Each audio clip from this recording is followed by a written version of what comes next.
Okay, and here we are to part 3. I was just saying it's vulnerable for me to admit so genuinely without being at all careful. Like I said, I'm transparent to a fault, but to talk about the struggles that I've had with our current leaders, I don't want to alienate any listeners or, I'm just sharing. But anyway, the last quote I have from that is, "Please believe me when I say that when your spiritual foundation is built solidly upon Jesus Christ, you have no need to fear." And that has so many levels of resonance for me.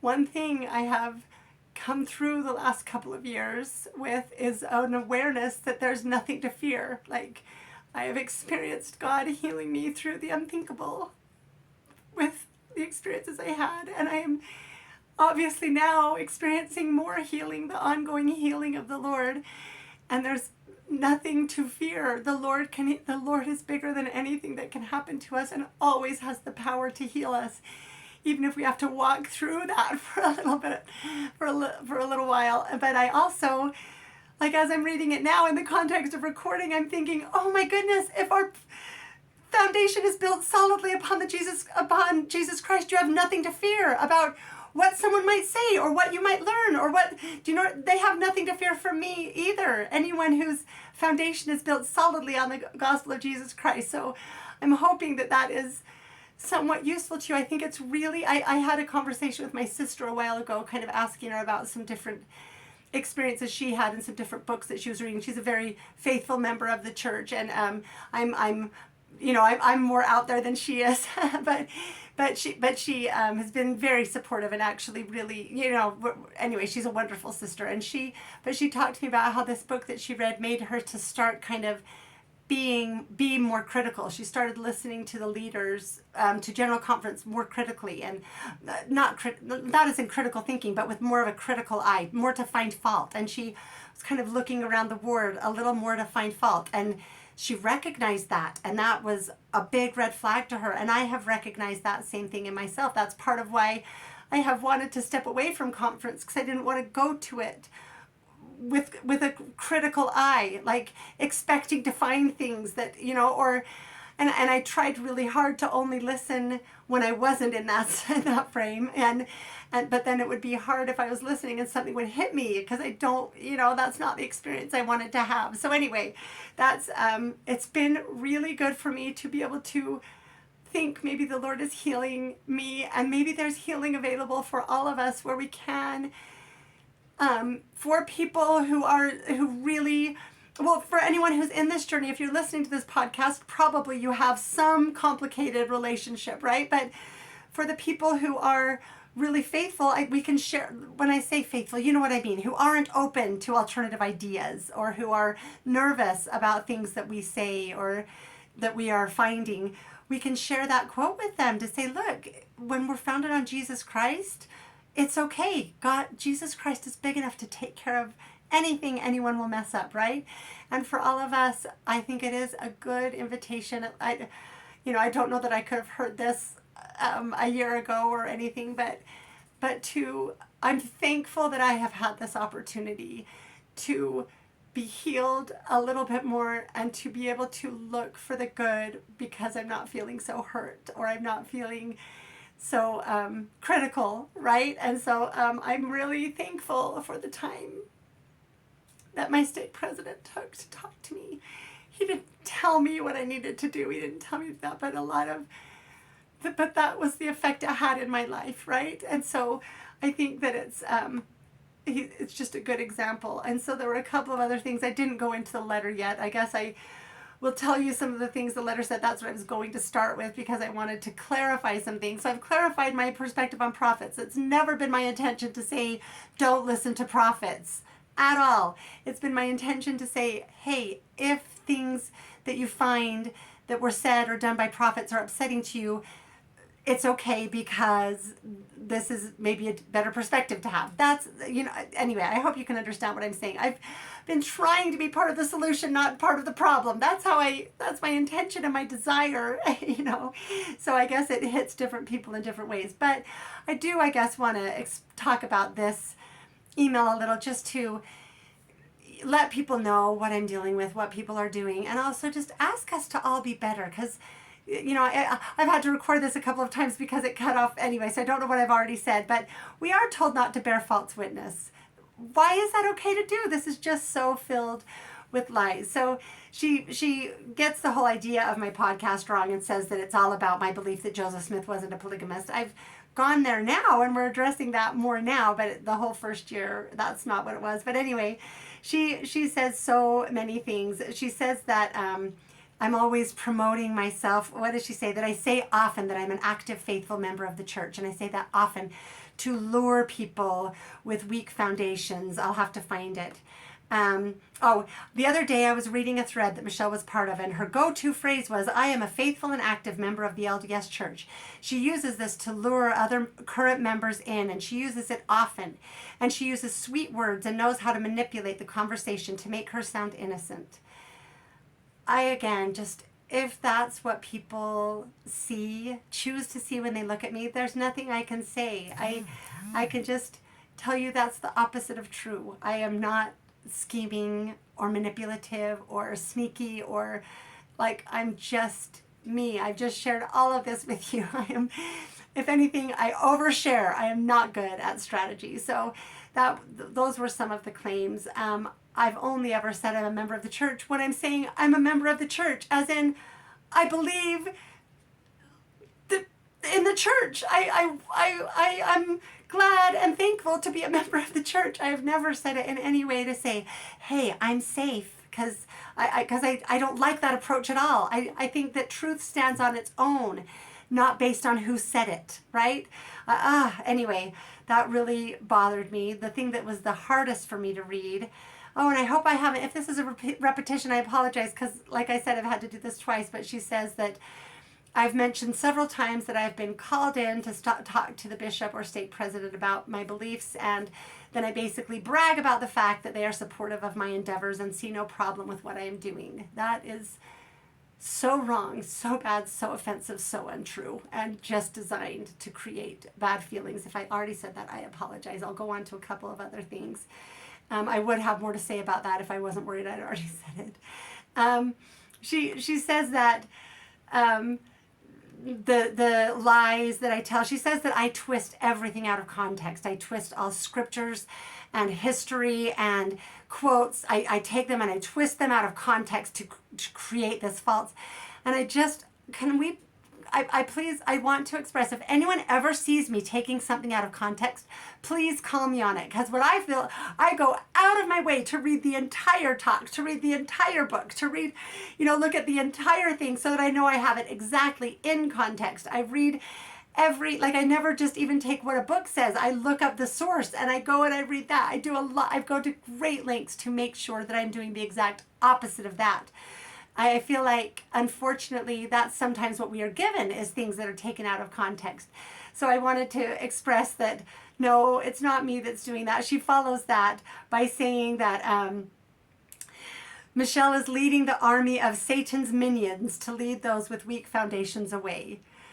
That was pretty representative of the lies that are being told, the anger that's, I just was sent some screenshots. I've kind of taken myself out of I'm not on social media very much because I'm busy with all of this, and I haven't found it to be worthwhile to engage with these things that they're saying. But they started to say that I massively advocate for same-sex marriage, and that's the reason I'm doing this, is because I claim that I can prove that same-sex marriage is just as valid and eternally as traditional marriage, and it should be in the temples, and it just creates this divisive space to be in, where, first of all, I have never believed or advocated for anything other than marriage as God ordained it and established it between one man and one woman. I know that causes complications for people who don't fit easily into that, and I mourn and I advocate for being loving and kind and inclusive and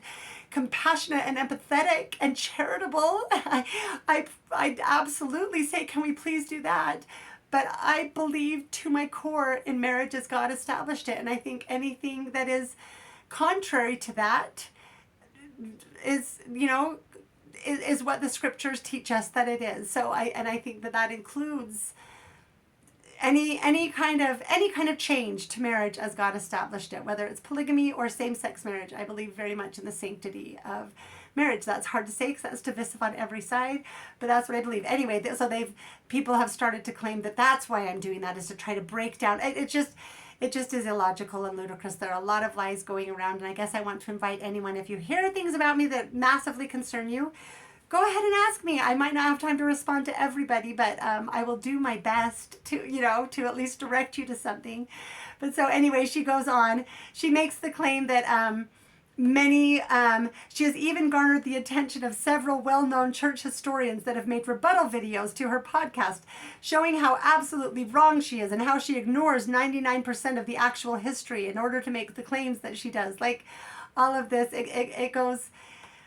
Oh, it goes on and on. That is just I guess if I have to say, that is utterly and completely false. And I've done my best to have as many historians on as will come on, but I think it's useful to engage with the other side. I think it's far better to do that than to just lie about the other side, right? I work really hard to not do that. She says that there were a couple other things that I was going to read, but anyway, I think you get the main point. I'm feeling bad that I can't remember the other part because it was applicable to something else I wanted to talk about. But she basically is begging, that's what it is I am single-handedly responsible for basically everyone that has left the church. Like this woman, she says she's keeping a list of everyone she knows, and it's obviously everyone she knows that's leaving the church, and a lot of people have been leaving the church for many years, right? I'm actually like, to claim that that's me. Like that's what I said. If I had any influence in people's lives in regard to their decision, they would stay, because that's what I'm always advocating for. I'm always advocating that we look for the good. There's so much good, and that we stay in the church. God is still in this church. God is absolutely working in and through this church. If people feel led in different directions, I'm not going to minimize that or judge that. I think that we should, but if I have any influence, I would say stay.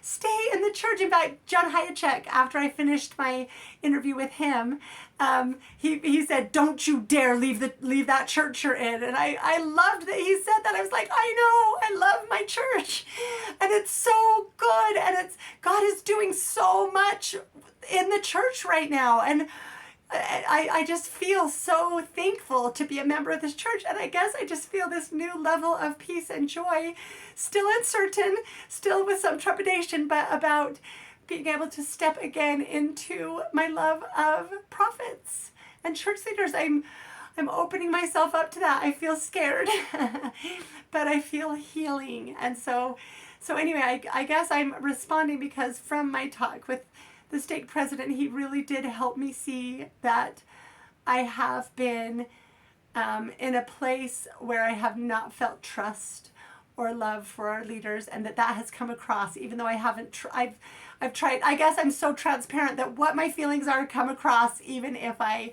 am trying not to say anything negative or critical, And so I guess this is my public broken heart and contrite spirit, and I'm more just joyful going, the Lord has shown me this and has helped me to start to heal, and maybe I can go forward doing it a little bit better, not making people so uncomfortable. Maybe not, I don't know, we'll see where it goes, but that's what I'm hoping. I did want to end with one thing. I asked my so after, when I was pregnant with my 13th, and the world was shut down, and I don't know how much I've gone into, I won't go into a ton. It was a dark time that I'm sure at some point I'll talk about if I haven't. I don't think I have. But that's when, I could not see a reason or a way to stay in the church, even though I had been healed many years before and told to stay in the church and told how to stay and why to stay, and I'd been so thankful. It got to that point again, and really it was a very good friend, my stake president, and our family's ministers, who just with their love and goodness and service and giving healed me in ways that I can't explain and helped me stay in the church. And I'm so profoundly thankful for all of them. And I feel so much love, and I feel like, I'm thankful that my stake president is invested in understanding what I'm doing, watching. I mean, he's so busy, and he's watched at least a dozen episodes, and he's up on it, I guess, saying again, you don't need to send letters to my stake president. He's been alerted, he knows, he's aware, and I'm not saying, and I have his support, so yeah, I don't want to do any, I would like to take the focus off of my leaders. It's just people so determined to control other people and control the narrative that they would rather kick someone out of the church than minister with them, right? And I have experienced the exact opposite from my stake president and my ministering brother and sister. They moved into the ward during or right before the shutdown. I didn't know them well, and she was assigned as my visiting teacher my ministering sister, and then they were the ward missionaries, and so I think that they, were working with us, but you would never know it because they were so loving, and they have just become close friends, and so I reached out to them as well because they have so much wisdom and goodness, and so I just wanted to read one text. I hope that they won't mind, but after talking to this, after dealing with all of this, I just asked the question because they've also watched, he has watched several of my podcasts and knows what I'm doing, and he gave me counsel. He's the one that said that I just get talking so fast that anyway, he'll say it again in here, but I just asked, I showed them the letter and my responses, and kept them updated, and so I asked, can I ask you, do you think I should be in the church? I guess I kind of meant, it was a hard question to ask, right? But do you think that what I'm doing means I shouldn't be in the church? Have I, stepped out of bounds so much that, and so I just want to read his response so that people who either feel like I'm leading people out of the church, which I'm doing everything I can to say that is not true. I am trying to lead people to truth, lead people to the scriptures, to Jesus Christ, to the truth that God has or established and ordained and taught. And I'm trying to say that in order to do that, you don't have to leave the church. I know that creates some complications, and I know that's tricky, but my friend pointed out to me that Terrell Givens said he knows several people who left the church because of the gospel topics essays, right? It's not people. I hope we can get over the perspective of we need to keep everything quiet. It's too late for that, right? It's not people talking about the issues that lead people out of the church. It's the issues that lead people out of the church. And my hope is that people can understand truth, and that does truth about marriage, that does create some complications with our past leaders, and that we can navigate that and stay with God and hopefully with the church. That's what, if I had my druthers, anyone that asks me, I would say, stay in the church, stay in the church. We need the church, and the church needs us. That's what I believe, so to my core. That's what I've been told again and again and again. So I hope that answers. If anyone is expressing that I'm leading people out of the church, I guess you have to send them all 3 of these videos. Maybe I'll have my son, when he gets back in town, take care of them and put it into just one release so we can simplify things. But this was the text from my friend. He said, I'm glad you got to talk with the stake president. I agree the letters will probably keep coming due to the nature of the controversy of polygamy. And this is in a conversation because I had told him I don't think the letters will stop. Even if I change now, I think they're just going to keep coming, And he says, on the one hand, and this is in response to my question, should I be a member of the church? On the one hand, a member will be the letters will keep coming due to the nature of the controversy of polygamy. On the one hand, a member will be excommunicated if they practice it, but on the other hand, it still has an honored and protected place at the table. More and more, I'm reading this because I just thought it was so wise and summed up so much so well, and I was so touched by it. More and more members are now seeing it as a corrupt practice not ordained of God. In your podcast, you illuminate the damage the practice has inflicted, the fear it engenders in the living who want no part of it, inflicting fear, harming marriages, causing confusion in family relationships, it interferes with complete giving of self in marriage, leading many to lose faith in the church and God, and reinforce the concept that women are still objects. So he's talking about all of the problems of polygamy that I'm pointing out. He says, these are all worthy topics to explore and openly discuss. There are those who are want to hold on to the hope of eternal polygamy or resent any attempt to make institutional reform will be very upset. However, many will support change and want the facts to come forth. So he's just looking at the situation. Yes, this is the situation. There will be those who are upset because they either are committed to polygamy or are opposed to institutional change, but there will be many that will appreciate it. I think he's exactly right. Having said all of that, he names his wife and I would be heartbroken if you lost your membership. From what I have seen in your videos, I witness a sincere daughter of God attempting to shed light on spiritual and doctrinal truths pertaining to God's law of eternal marriage between one man and one woman. I do very strongly believe that you should be a member of this church that you love. He goes on to say, in my view, sometimes your style of presentation can appear divisive. At times your passion can seem to override he says your reason, but he clarified that he meant like my being careful or being precise, right? Like I said, I gave some examples. These are things that, however, these are things that should not affect your membership in my estimation. I do invite you to be mindful of these things, however. It can only strengthen your position and keep more channels of communication open. Then he closes with love. And I just wanted to express that because these are the people who know me, right? These are the people who, and I so appreciate their advice. They're right on. I haven't been careful enough, and my stake president is right on that I haven't been in the place that maybe a member of the church should be in regard to our current leaders. And I guess how I've tried to think of that is I can navigate and create this space because I feel called to stay in the church, and this is my church, and I don't have to leave it just because I don't like some things that are happening, and so I'm still trying to figure this out, but I am so thankful to these good people working with me, striving with me, and helping me to find how I can do this better. I'm so thankful for all of you that listen, that are open to truth, that are seeking. I hope if you see lies told about me, you can help me clarify. Maybe not, maybe it doesn't matter. But anyway, I hope that this message was worthwhile. We'll get back to, like I said, I hope that I'll release the next one soon. I don't know when this is going to cut off, so I'm going to go ahead and close and say sorry for the messy message this week.